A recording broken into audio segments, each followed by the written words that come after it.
besides my real family, my second family. Yeah, that's awesome that, drag racing, that everyone supports each other like that. Yeah, I mean, we all, like I said, we can have a good day, bad day, but at the end of the day, we're all having a, good evening drink and get ready for the next day. Yeah, normally this weekend, Memorial Day weekend, you guys be doing 2 days and you guys be partying all night after the Saturday night. Yeah, Bob Redfield a couple of years ago, yeah, when I first started running with him, needless to say, I got a little bit too carried away one night. I don't drink very much, and his girlfriend at the time, she made this big old 2-gallon jug of kill it drink, I guess you got to say, but there was 151, you name it. I think she had everything on the bar that could go in a bottle in it. And I started drinking this shit, and I'm like having a good time. And I was walking around talking to people. They thought, man, he's been drinking that stuff, and he's still walking and talking, And I left where we were all sitting, and I got back to my truck. Needless to say, it hit me like a freaking ton of bricks. And I got up the next morning, my head felt like it'd been run over, but I would not let any one of my crew guys know it. I got back in that race car and sucked it up and put my pedal to the metal. Yeah. So now, Bud, what was it like for you to get behind the wheel for the first time of the Corvette Pro Mod?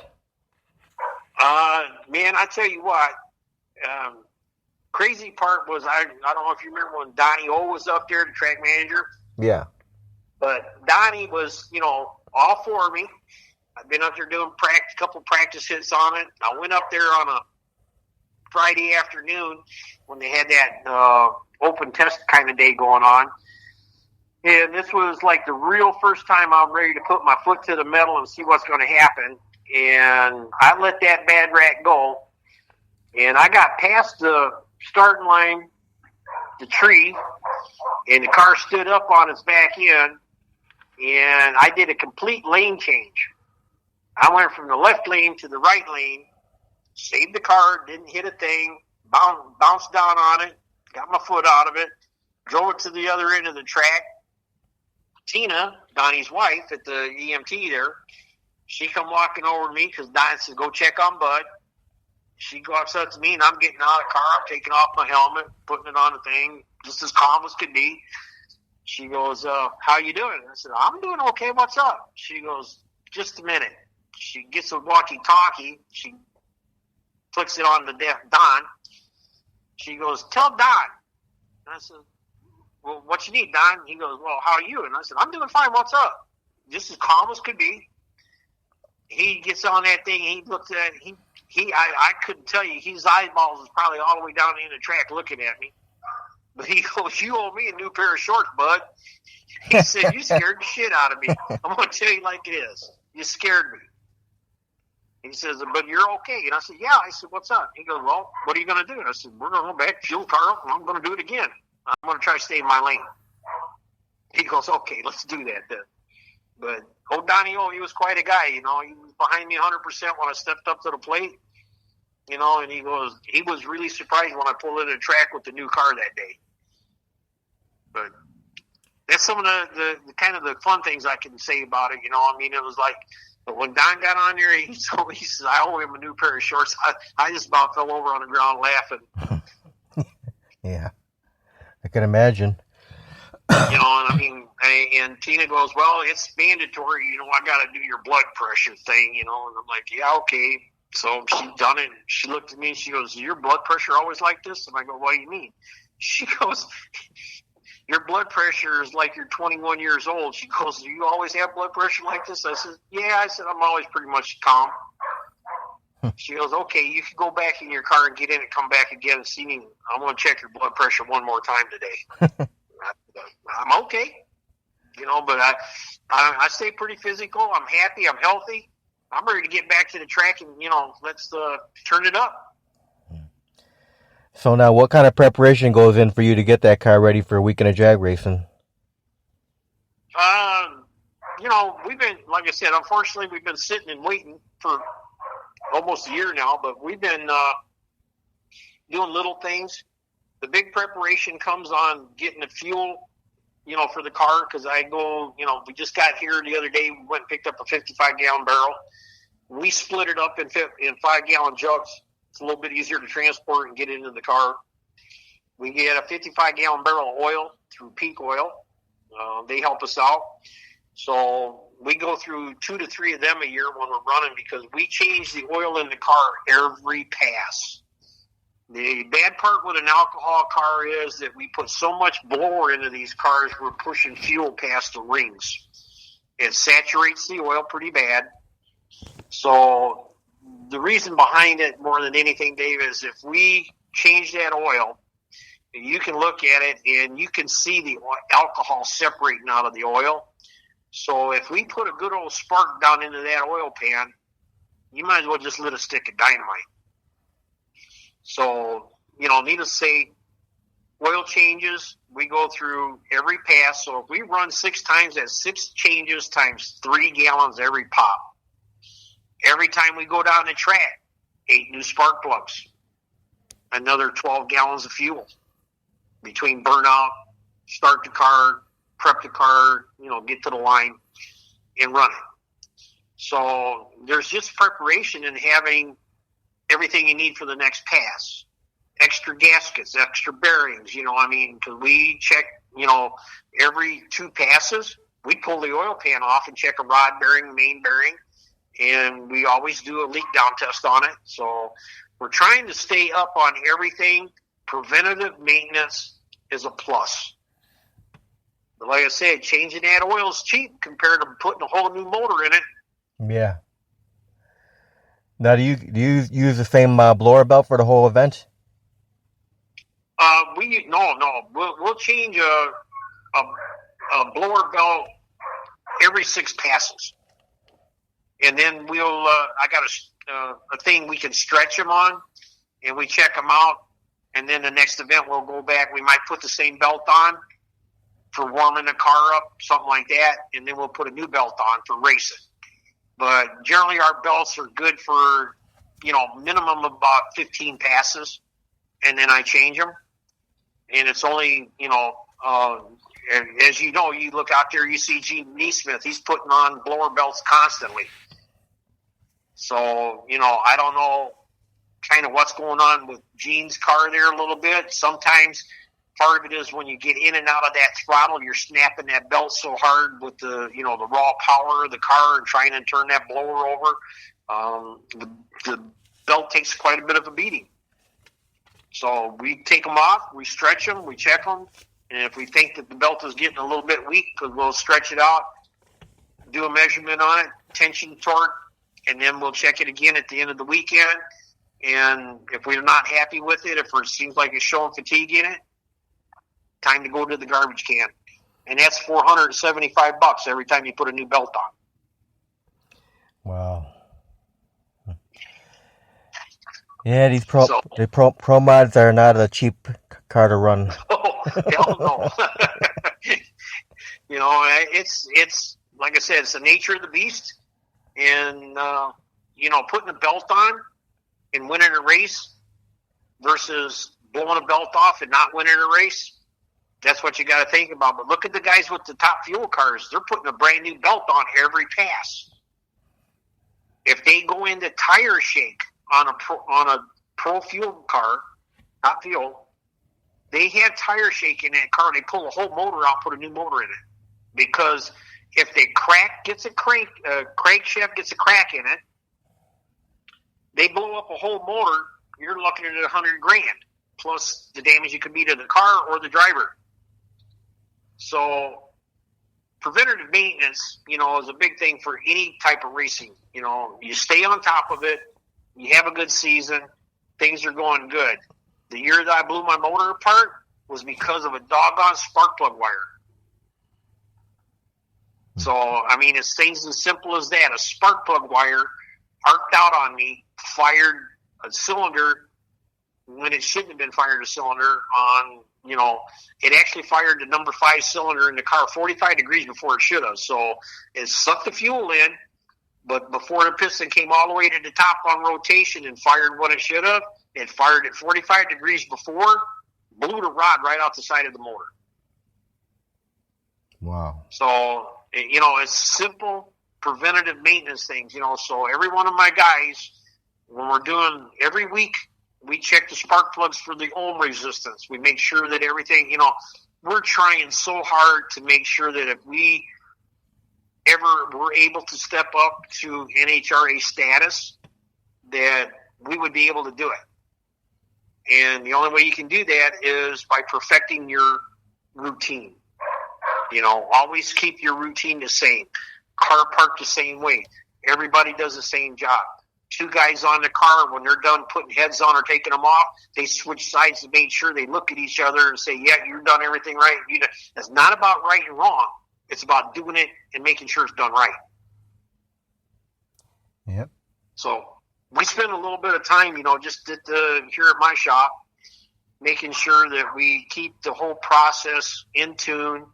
And you'll see even the guys that, from Tony Zizzo, Erica Enders, all these other guys that are in NHRA, when they bring their car back and they park it, the car's parked at exactly the same spot.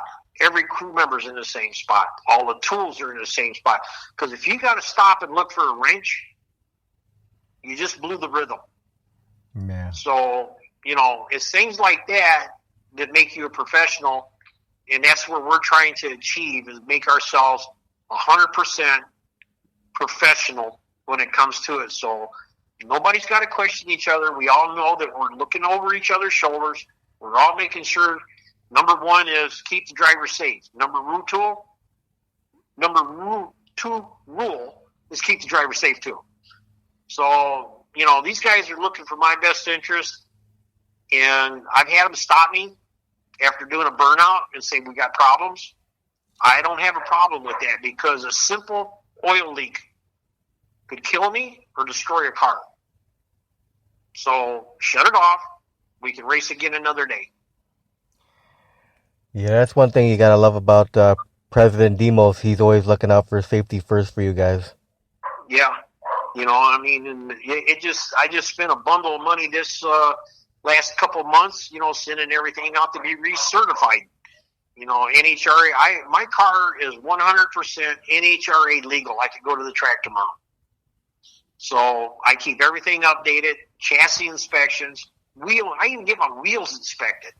So, a lot of people don't see that part of the racing industry is when we're done racing, now we're starting to get ready to race next week, and it means we are either making phone calls, promotional things, getting the car put back together, chasing parts. Last year we started the car up at my place. We went up there to test on Thursday night, pulled the valve cover off to do a valve check. I had a valve spring fall on the ground. I had a valve that actually dropped when we were shutting the car off, and we didn't know it. So I pulled the head off at the track, was down at Tony Zizzo's place. We tried to repair the head there, couldn't. Ended up down in a guy's shop. He welded the head up, got it fixed. We still made the event last year, Memorial Weekend, and we weren't happy with what was going on, so we parked the car. Unfortunately, a week later was when I had issues with my back that put me back in the hospital. And at that point, the doctor told me, he says, you need to park your car because you got some problems. So, I took his advice. It killed me. But I think we're ready to get out there this year. And, I'm going to say it like it is, kick butt and take things later. So now, Bud, what are some of your favorite tracks to run on? Well, needless to say, the Grove's great. I like going down to Joliet. It's nice down there. We've been out to Cordova. We've been down to Byron. I'd like to get a little further out, but budget-wise, we got to keep an eye on where we're at. So sometimes chasing off to these other tracks would mean we could chase this track, Milan, Michigan, something like that. But we could also save that money and make 2 more events here in our own track, and not have to be away from our families. A lot of the guys, 3 of the guys on the crew, they got young kids. So handing them off to mama or taking time off from work, it's hard for these guys to take the time off, I mean, if we can wrangle in these couple other sponsors, then I might have a budget where I can say I can pay for you guys to take the time off. And then we could, maybe go out to the East Coast. But if we go East Coast racing, we would have to put, the car into overdrive, I want to say it that way, and set it up to run 8th mile, because most of the stuff out east is 8th mile tracks. And they're just singing them motors something fierce, so you got to go to these tracks ready to put parts in them. Yeah, maybe you can go beat up on Mike Riccia. Well, that's going to be a chore, because he's really a stout customer to deal with, Yeah. He's got his act together.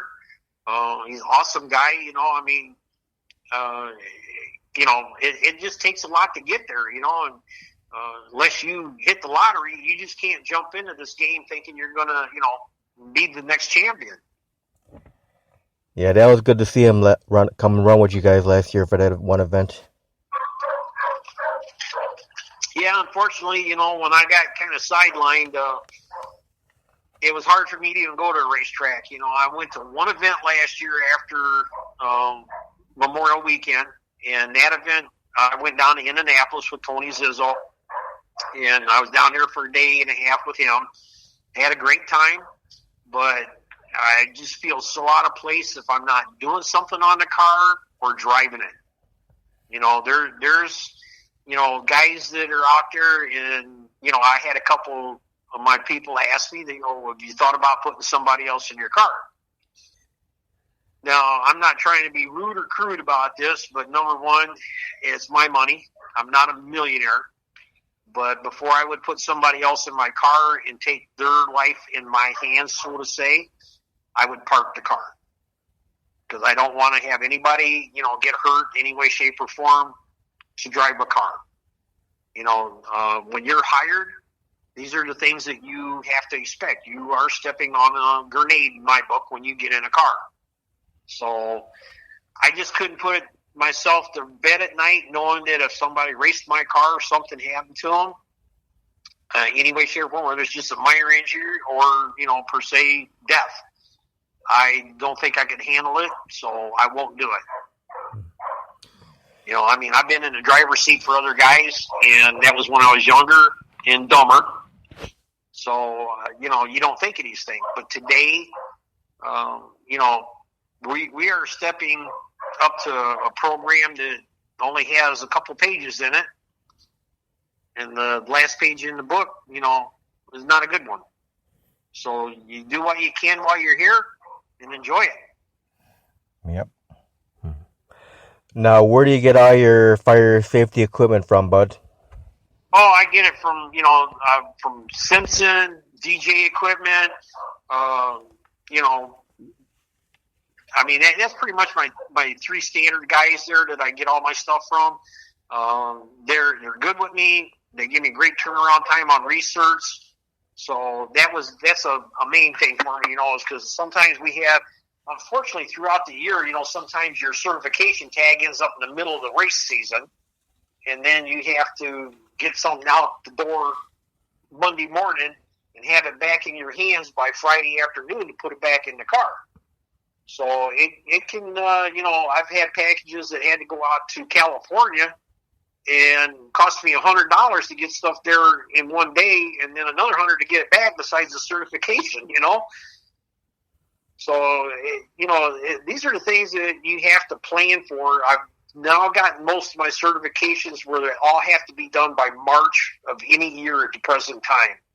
Because around here, we're pretty much still looking at some snowflakes sitting on the ground in March. Yeah. So anywhere from there, end of March to the middle of April, we got everything done and ready to go for the year. Okay, now what would you consider to be the milestones of your drag racing career? Well, I got to say, working with the Chi-Town Hustler guys back in the day, you can't say enough about these guys. And Austin Coyle was a trip. I was at his apartment with Jungle Jim and Pam. I got to be with some really cool people in my day. And, I was at Austin's, and I said, hey, Austin, I need to use your bathroom. He goes, okay. He says, watch out for Elvis. Well, unbeknownst to me, Elvis was a 5-foot-long alligator he kept in his bathtub. So, when you open the door, and it's kind of a little bit smelly, I'll say it that way, and then you hear going on in the background, and there's Elvis. So, I mean, things like that, the 70s with the guys that were out there today, from the Dome and the Cuin and all these guys, that was the true pioneer of racing in my book. And I at least can say I was there and had fun doing it, and if I was asked, you want to turn the page back? Not a problem. I'd start in 1970 and do it all over again. Yeah, my dad started taking me to watch drag racing probably about 74, 75, somewhere around there. Yeah, those were the years, man. I just can't even say enough, because in the cars that I drove, and I look at the nostalgia drag cars that are out there today, and I look at those cars and go, man, I was stupid enough to get in a car that was built like that.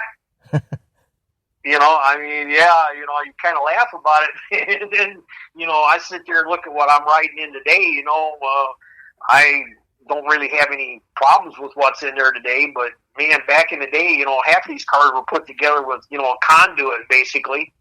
A couple guys on the weekend, and half of them were either jacked up and didn't know what they were talking about. And, yeah, we can put a piece here, a piece there, and yeah, we got a drag car, So, I hate to say it, I don't care for all of the rules, but they have kept a lot of people safe, and it's for a reason. So, the 70s were the years when cheating was a norm. I'll just say it like that, The lighter, the better, and wherever you can find the light spot, do it. Yeah, so, yeah, I'm thankful to my dad that he took me to drag racing when I was a kid, got me hooked on it. Yeah. I think it's one of the great sports of racing. I've been able to see quite a few different varieties from the NASCAR, Formula cars, NASCAR. I dig cars. I love going fast. I want to go fast, and I just felt like drag racing was where I needed to be. And I was really fortunate with my wife and, over the 6-year period there, this last 6 years, when I got back involved with racing, she knew that I needed, to scratch it. And she, I actually was sitting in Indianapolis with Tony Zizzo when I bought the 62 belt top, and it was sitting out in California. And I made a deal with the guy sitting at the drag strip, and then we went out to Charlotte with Tony. Then I met him up with Tony again out in Vegas. And then from Vegas, I flew up to Sacramento to go to Chico, California, looked at the car, made a deal with the guy, and sent the car home. And that's when it all started. And, I don't think my wife ever expected me to kind of get this deep in debt. I got to say it like this. This is my retirement money I'm driving around nowadays. But at least I know where it's at, Right. Well, it's a good thing you have a supportive wife. Yes, and she's, number one for me. Like tomorrow night, we're going to go out. We're going to do a little shopping. We're going to get some stuff cooked up and ready for the weekend. And then Saturday afternoon, if we're not rained out or anything, she's going to come up. She's going to bring us some more food up because we'll take off from here Saturday morning early. And, we generally carry lunch and stuff because it's a little bit quicker for us. We, preheat some stuff, get it cooked, ready to go. Bang, we're eating, we're done, we're ready to go to the track. We get back, Dave or Jackie, my wife, is working on stuff, I think almost it's more fun dealing with all the food, but, a lot of people just don't realize, what it really takes to, get ready to go to the racetrack for a weekend.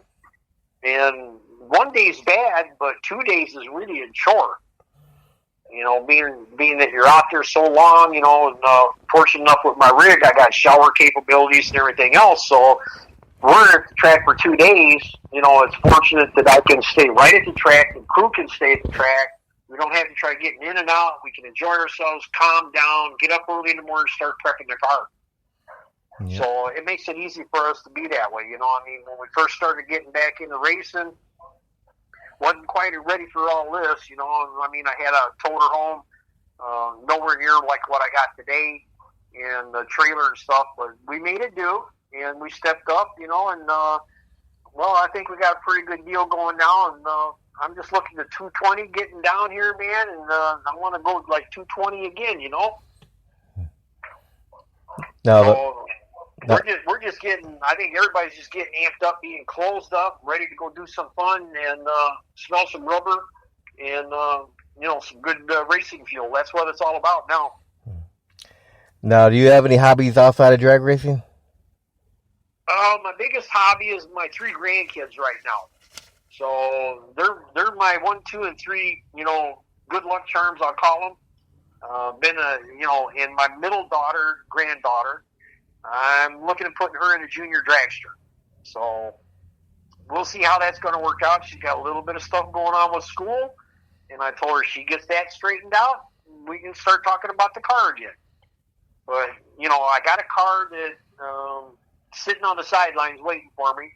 So I'll put her in that, and, because if I do retire from drag racing with the wise guys or the future, I want to be still involved with a little bit of something with the grandkids. And then I got my youngest one, my grandson. He's all into monster truck stuff, but I got to get him away from that, see if we can get him in a drag cart. Yeah. But he loves coming over and visiting me. I'm kind of very lucky as a parent and a grandfather, or papa as they all call me, that they live across the street from me. So it's nothing in the afternoon to hear them knocking on my door and be one of the 3 of them coming over and saying, can we clean the car? Can I help you put something in it? Can I clean? They want to do whatever they can to go racing with me. That's awesome. And, that's probably the biggest joy I have is, being able to do that. Yeah, that's awesome. Yeah, it's been a long time coming, but, I'm enjoying every minute of it, and I wouldn't trade it in for nothing. Now, have you won a lot of trophies or plaques or anything throughout your drag racing career? Well, drag racing wise, I've won a few trophies, but like I was saying earlier, I've been doing custom cars and bikes for years. I've won bucket loads of trophies with the custom bikes. I have one of my bikes that I built several years ago that I keep around anyways, and I call it the Checkers. And reason being is I completely hand built a complete Harley Davidson look-alike motor, and a stock Harley Davidson at the time was 74 cubic inches. This Harley Davidson is 152 cubic inches with nitrous on it. It has 375 horsepower at the rear tire, and it gets it. So I enjoy going out on the weekend when I ain't drag racing and make the guys with the jet bikes a little unhappy. And it's more of a thrill for me to see them pull up alongside and kind of give me the, hey, what's up there, and I'm like, first one across the intersection. And some of the guys that know me, they pull up alongside me and they say, hey, bud, you left your tire back there behind you. And I'm like, what? And they go, well, you left a pile of tire back there. In other words, I was like doing more spinning than I was going. So, I have a ball, I've built race cars. I've built show cars. I've been around, and I've got to say, thanks to my dad. So now, Bud, with the Chicago Wise guys, do you have any drivers that you have the most fun lining up with them guys? Well, the only guy that I haven't had a chance, and he retired, Bob Redfield. He used to give me more crap than you could ever count, and he was a great guy. But, old Bob there, he'd come over, rub my nose every now and then, knock me in the head. But, it was all about, having a good time. And just when I started getting my car really, thundering down the track, Bob retired. So, that was the one guy that was on my list, and I was like, and I say it that way lovingly. He's a good guy. Yeah, now he crews for Chuck Weck, right? Yeah. So, we'll dance, it's not over yet. I'm just looking to see, I really think the car's got the potential to, get in the top 5 this year. Better if we can. So, come out and see us. I'm looking forward to getting back to the track and smelling some fuel, Yep.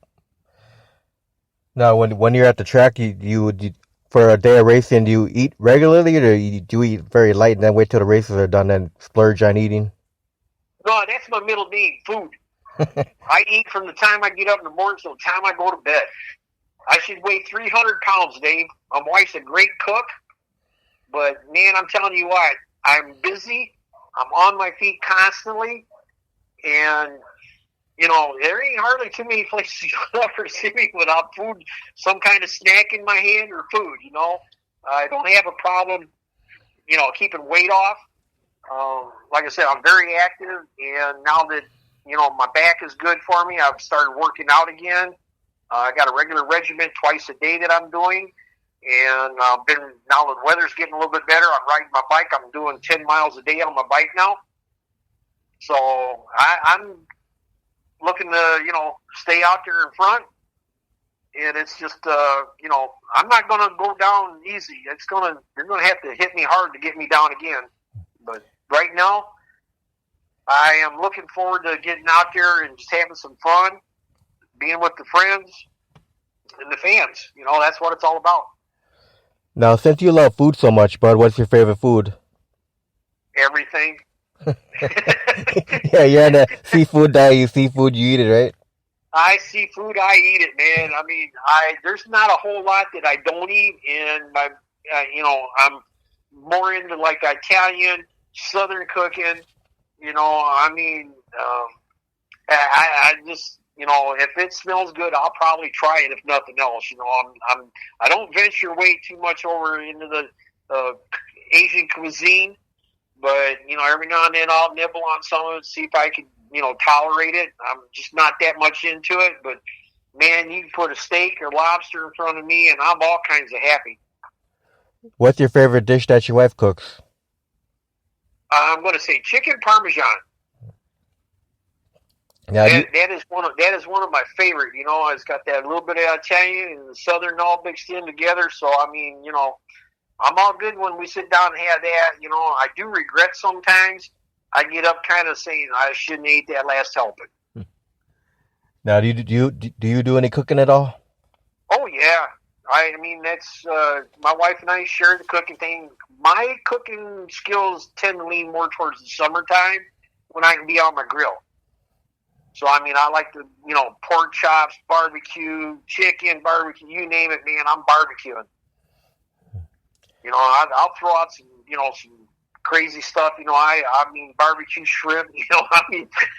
I just about try anything. If I think it'll taste better with sauce on it, I'll try it. Yeah. So what is your favorite beverage? I'm gonna tell you, it's iced tea. Now, the unsweetened or sweetened? Oh, I gotta have a little sugar. I'm that kind of guy. I gotta have a little sweetness with it. Kind of helps my disposition too.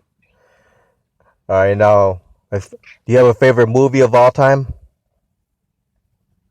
Well, there's quite a few of them. I do like a lot of the old style gangster movies, black and white stuff. As far as, the later years here after the 70s, kind of got spoiled with too much of that CGI stuff. Yeah. I do like the old style makeup kind of movies where if it's a monster movie or anything like that, it's more about the real deal, not, all the alien crap. I'll say it that way. I do enjoy it all, but I really, the older movies, man, I can sit down and watch a good series of some old stuff anytime. Black and white movies. I think a lot of kids have missed out on, the real deal. They, again, too much CGI. Yeah. Then your favorite music's rock and roll? Oh, yeah. I can listen to jazz. I love jazz music, too. A lot of people come over to shop and they go, "What the hell are you listening to?" And I'm like, "Well, jazz." And they are quite surprised that, I like jazz. Rock and roll's my favorite, needless to say. But that's the way it goes. What was your favorite cartoon growing up as a kid? Oh, I'd have to say it was probably Wile E. Coyote and the Roadrunner. Yep. Now, what's your most embarrassing moment on the track? During a race, do you have a most embarrassing moment? Yeah, it was like a couple of years ago when I pulled up and staged the car and my staging button quit working and I took off. It was kind of one of them $2 parts that can really make you sick at the end of the day. It's always, like I said, the thing that is kind of heartbreaking more than anything. It's always that, $2 part or 50-cent part. And, I pulled up, staged the car, put my foot in it. I was on the trans brake and all of a sudden I'm moving and I'm going, what the heck happened? And, you get back and, we started doing some testing and I was telling Dan, I said, whether it was driver error or it was the button, I said, let's take the button out and put a new one because I carry spare stuff. And, that happens. I've had my parachutes pop out on me. I disconnected my parachute, the air button when I got it because I got air launch as well. But I had gotten so frustrated one weekend, I disconnected the air button and I was unloading the parachutes manually. Got into some tire shakes, stuff like that, the parachutes come out. I was running Tom Zabonzek out there in Byron. I treat him pretty good. I was out running him, and I hear Dan in my speaker on the phone or on my headset, and he goes, get out of it, and I'm like, well, what the hell happened? Did I, puff something? I don't know what's going on. You're in the car, everything's going on wrong. And I pull over, and the guy pulls up behind me on the four-wheeler, and I go, what happened? He goes, your chutes are out. And I was like, you got to be kidding. I actually got it on film, outrunning Zabonzik, pulling my chutes. Wow. So, it's things like that. It's embarrassing, but more frustrating than embarrassing sometimes. Yeah. Okay, now, but if you weren't a drag racer, you have any idea what you'd be doing? Besides saving a lot of money? No, I got to say, back when I was a younger guy, one of my, if you want to call it fantasies, if you want, but I really wanted to be an airplane pilot. And I guess that's that need for speed thing for me. I went through the ROTC program. I had enlisted, and they told me I was forensic because I'd had some injuries throughout my life and, deemed that I was not fit per se for, combat. And I was pretty much heartbroken because that was my goal, was to, be a pilot. Well, Bud, I want to thank you very much for taking time to do this interview. Yeah, Dave, I'm glad you called, and we'll see you. Get out to the track, whether it's this weekend or the next event. But, as always, stop by and see us. You have any final words to say to, the people listening? Well, God bless and be safe. And come out this Saturday. You bet. Get out there and see out the track and go fast. Yeah, get out there and support your local track. You got it. You guys have a good night. Thanks for calling, Dave. Thanks again. Stay on the phone, bud. Okay.